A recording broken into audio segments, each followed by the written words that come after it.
The angel of the Lord. Rash says in his introduction to Zechariah chapter 1, the prophecy of Zechariah is extremely enigmatic because it contains visions resembling a dream that requires an interpretation. We cannot ascertain the truth of its interpretation until the teacher of righteousness comes. Nonetheless, I will put my heart to recounseling the verses one by one, according to the interpretations that resemble it, and follow the interpretation of Jonathan.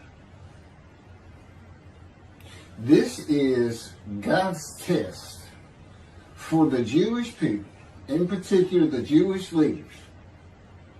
God's test of who the descendant of David is. The man described in Isaiah 53, the teacher of righteousness. That's who Rashi, known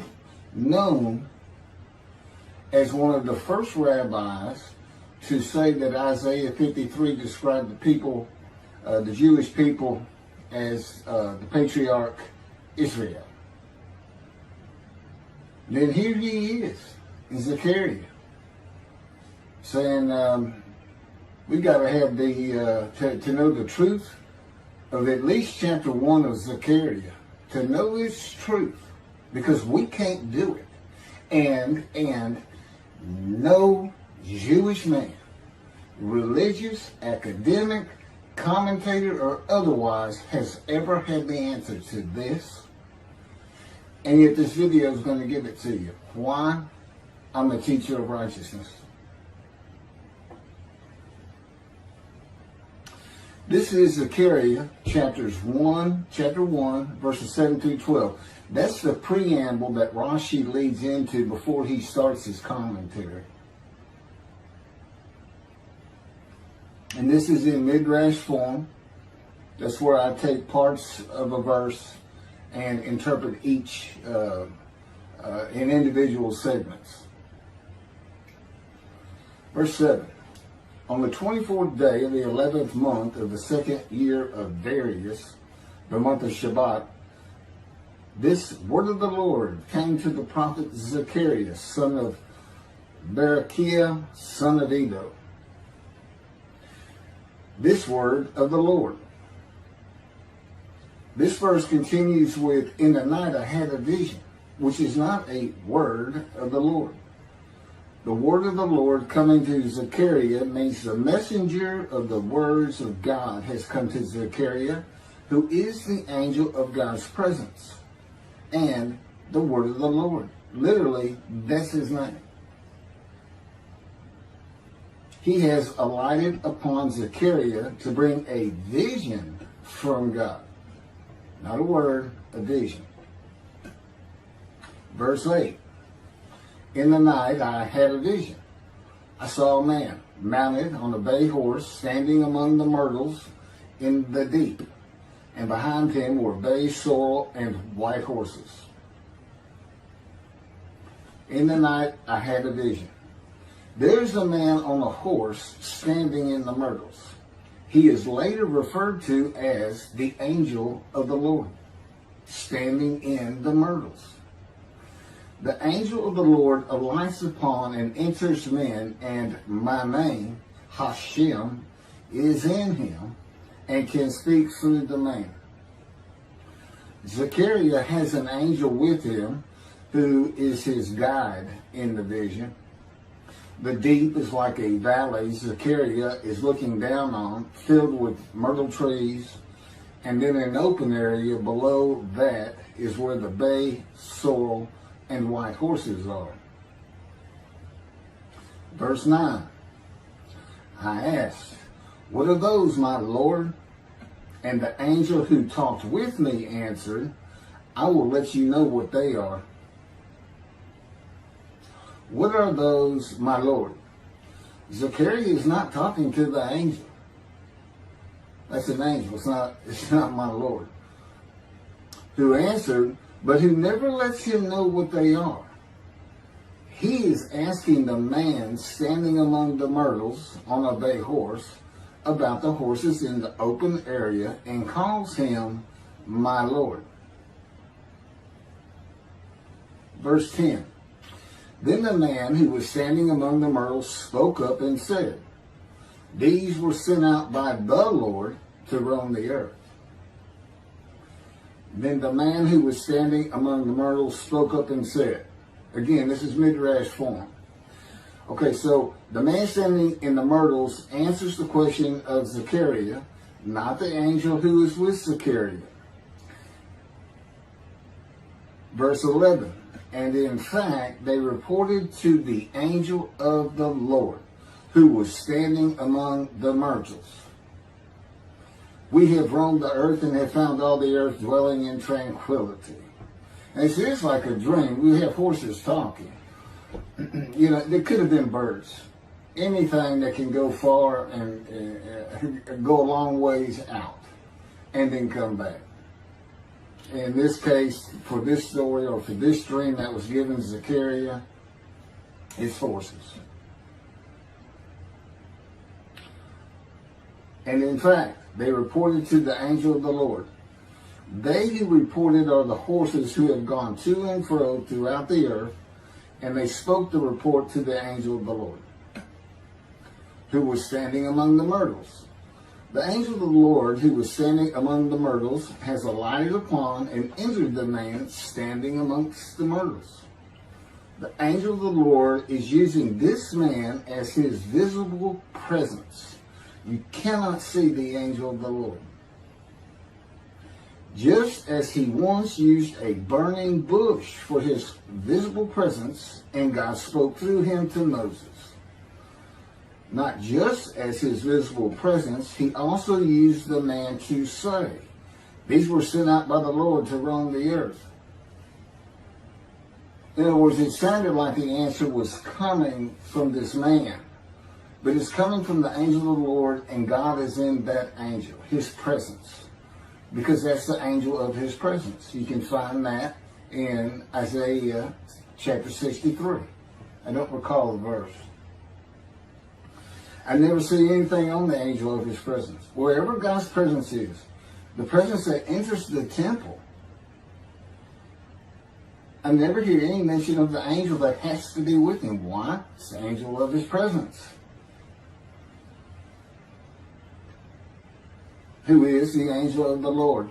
Yeah, I believe, and I'm not certain about this, but I've heard it at least one or two times, and that is Christianity believes the angel of the Lord is Jesus Christ.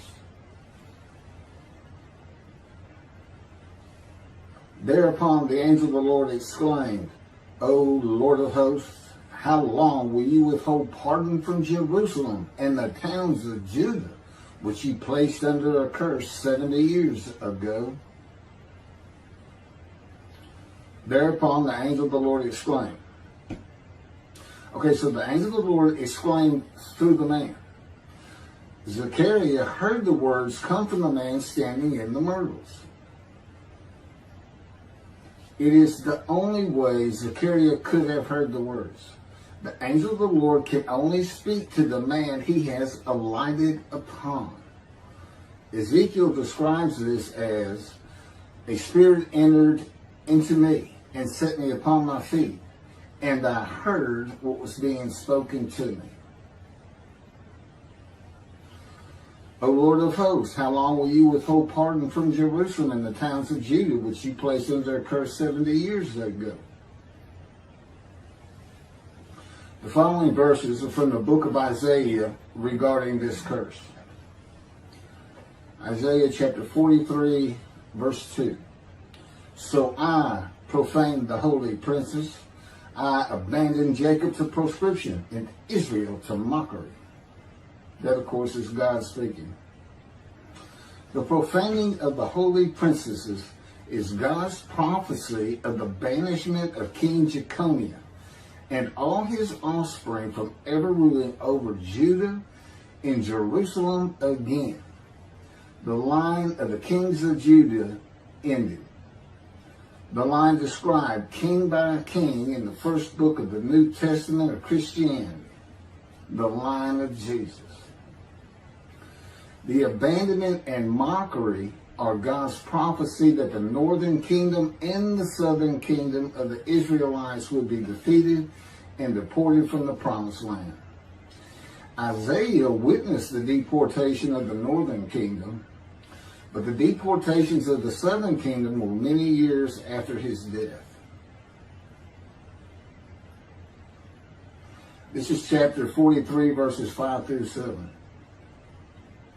Fear not, for I am with you. I will bring your folk from the east, will gather you out of the west. I will say to the north, give back, and to the south, do not withhold.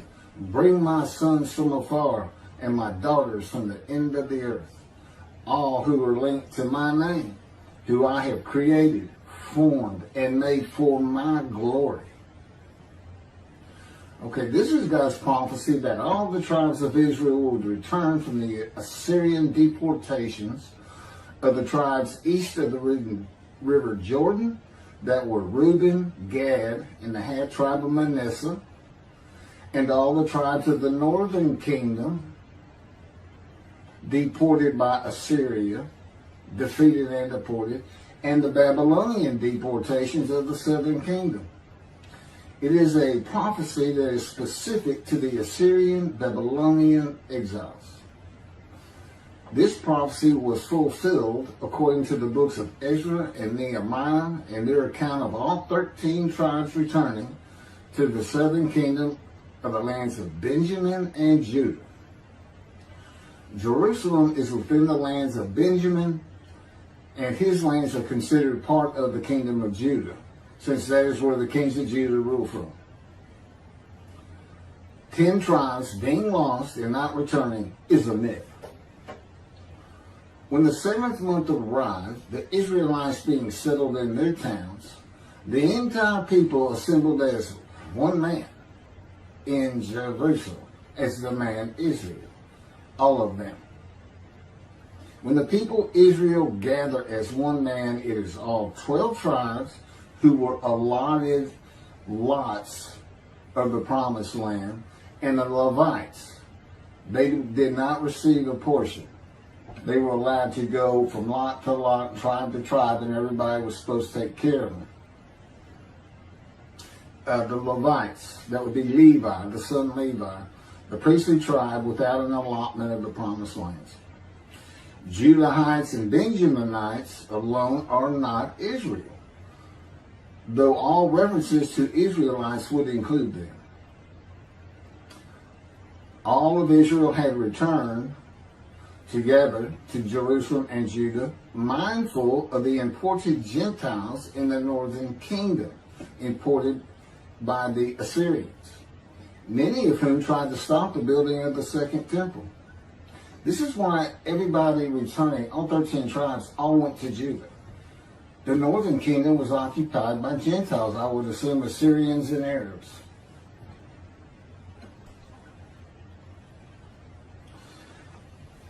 This is 1 Chronicles chapter 9, verses 2 and 3. The first to settle in their towns on their property were Israelites, priests, Levites, and temple servants, while some of the Judahites and some of the Benjamites and some of the Ephraimites and Manassesites settled in Jerusalem. That would be Ephraim and Manasseh. Manasseh was such a large tribe, it had to be broken in. It was broken in two. Half of it set up, their allotment was east of the river Jordan by about where Edom would be. And well, that was the tribe of Gad.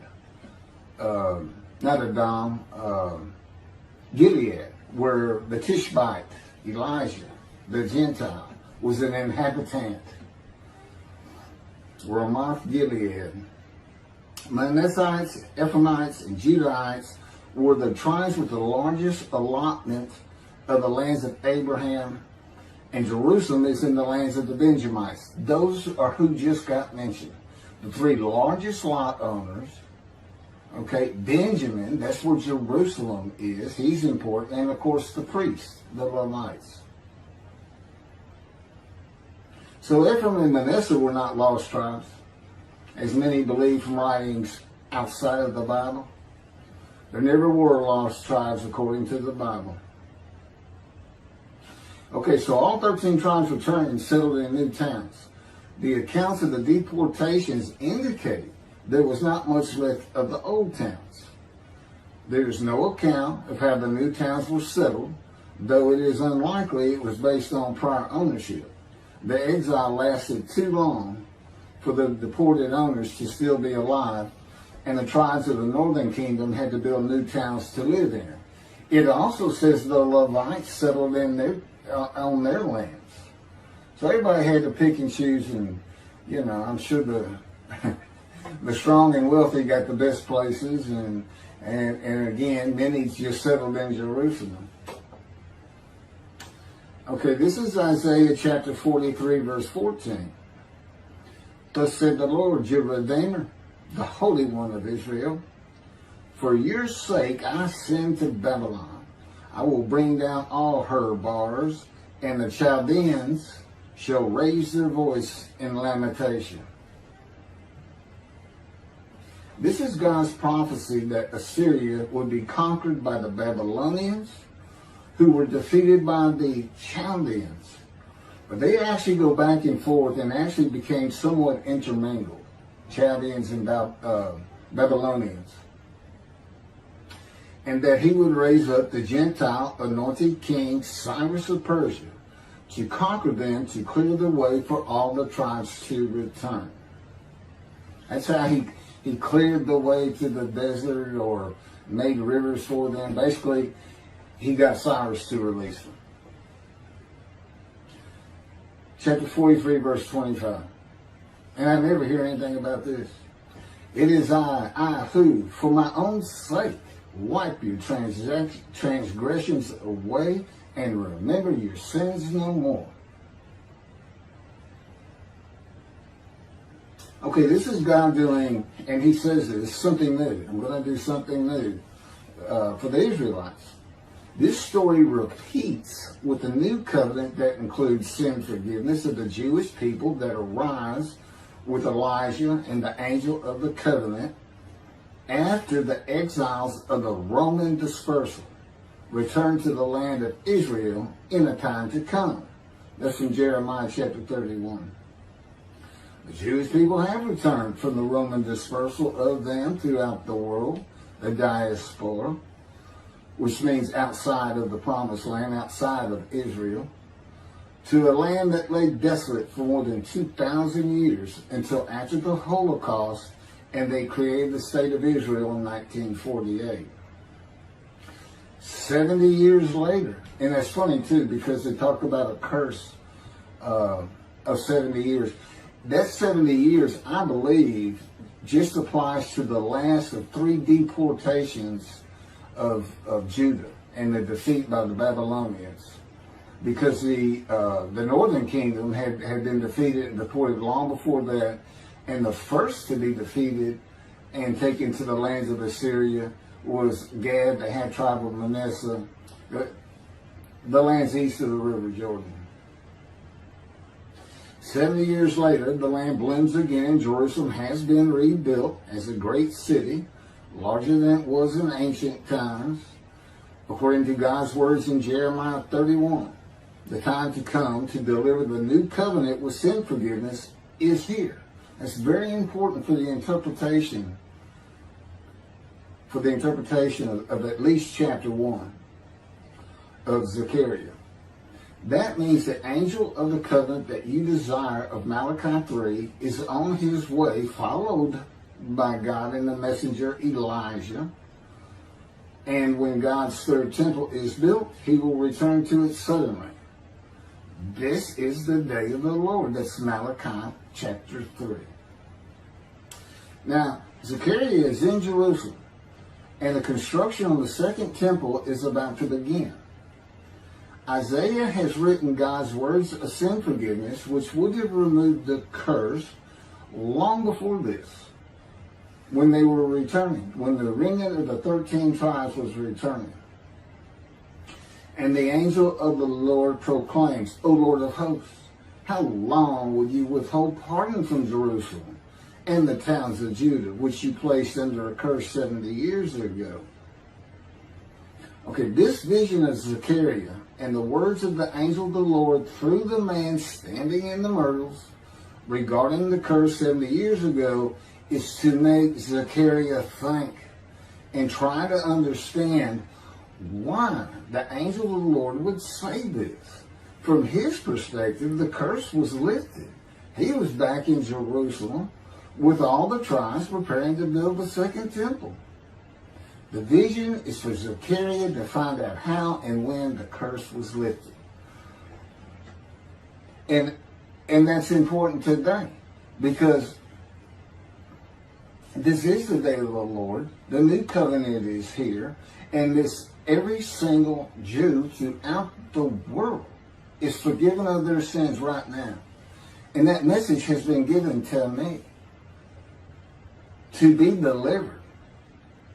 And it's not getting out there. It's just not getting out there. And that's what happened here. Because if you read Ezra and Nehemiah, it's clear they had no idea that their slates had been claimed. And sin and continue. You know, once you know that God has just said, okay, I'm not going to remember any of that. Let's all start fresh. I'm here with the covenant of friendship. Let's everybody start being observant Jews. Okay? Which would include going to Yom Kippur. Having a slate clean does not mean you have a lifetime now of sin forgiveness. The books of Ezra and Nehemiah reveal, this is how God had me write it down. This is from the book, Isaiah 53, in the day of the Lord, that was dictated to me. The books of Ezra and Nehemiah reveal that the 13 tribes did not know they had been right. We had to wait for the teacher of righteousness to know. And this is another thing I never see in this Messianic era that is taught, that is coming, is that God is with the descendant of David as he was with Moses. I mean, just right there with him.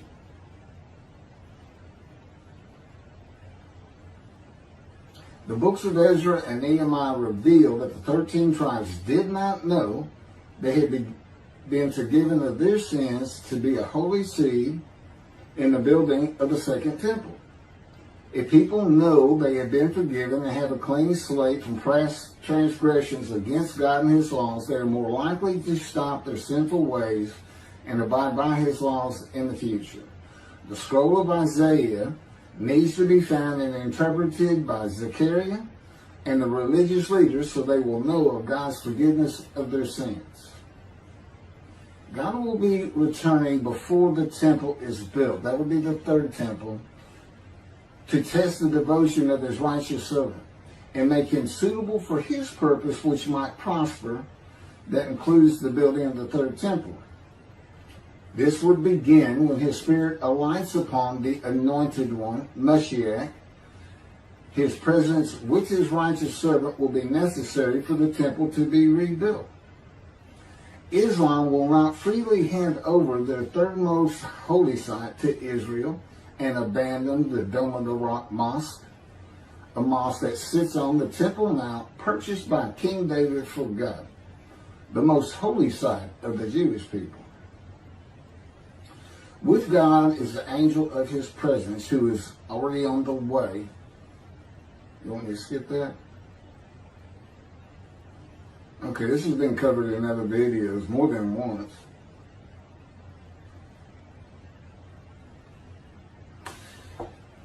The prophet like Moses will have other similarity to Moses beyond writing God's words at his command and direction, as this was written. At God's command and direction, I typed those words. To the greatest degree possible for any human being, Moshe's identity and existence became one with the Creator. Now that's who you're looking for when you say the prophet like Moses. It's not Joshua. I've heard that one, which is, it says right there on that page, there's never been another prophet like Moses. Well, his attendant Joshua standing right there, if that's, anyway. Moshe's identity and existence became one with the Creator. I don't think you can say that of Joshua. I don't think you can say that of any man until the Spirit of God alights upon him in chapter 11 of Isaiah. He surrendered himself to God to the extent that our sages say the Shekinah, divine presence, which is the angel of his presence, who is the Holy Spirit. He's an angel, and his body is not human form with wings. His body is the Spirit of God. Wherever God is, his Spirit is. Wherever his presence is, the angel of his presence is. They're always together. So when they alight upon a man and say, okay, we have tasks for you, that man immediately becomes a man in divine beings. And that's the Shekinah. That's the Spirit of God and the presence of God entering into the temple, which would include the angel of his presence. The Shekinah spoke through Moshe's throat. As I have mentioned, God can speak through me. You're only going to know it, just like with the man standing in the myrtles, by the words that are spoken.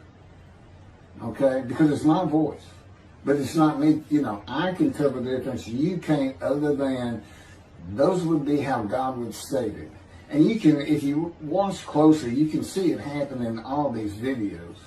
I mean, for the most part. Where God just, you know, he just throws out a sentence or two.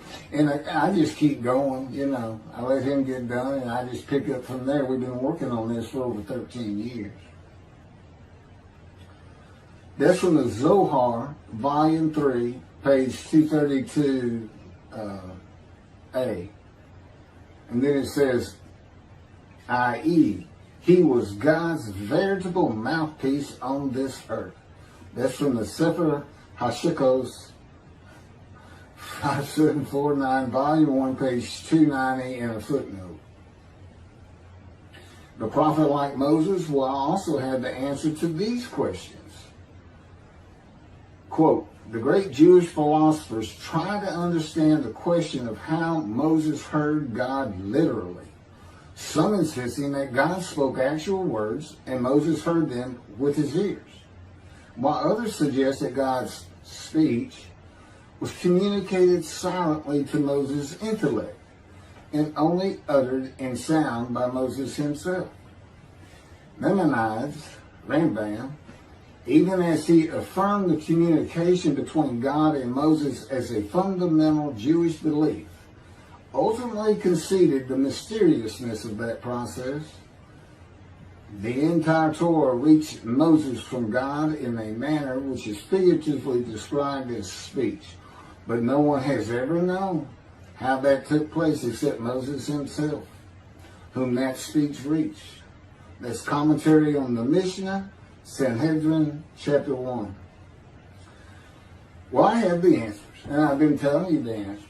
God is in his Spirit. Spirit enters into you, because we find it in Ezekiel. There's where God tells you.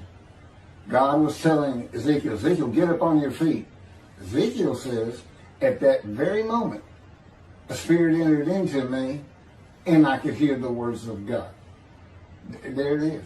When he enters him. Now, he's not hearing that through his ears. There's the first question answered. It's not to your ears. And there is a silent knowing. That's what we call it, what God has taught me. Now, generally, I just hear words as though they came in through my ears and they're in my mind, as though my eyes and my ears had perceived. But he can put just knowledge into my mind without uttering a word. And it's kind of can be pointed out easiest with when he comes to a man, and like he came to Samuel, and Samuel just says, here I am.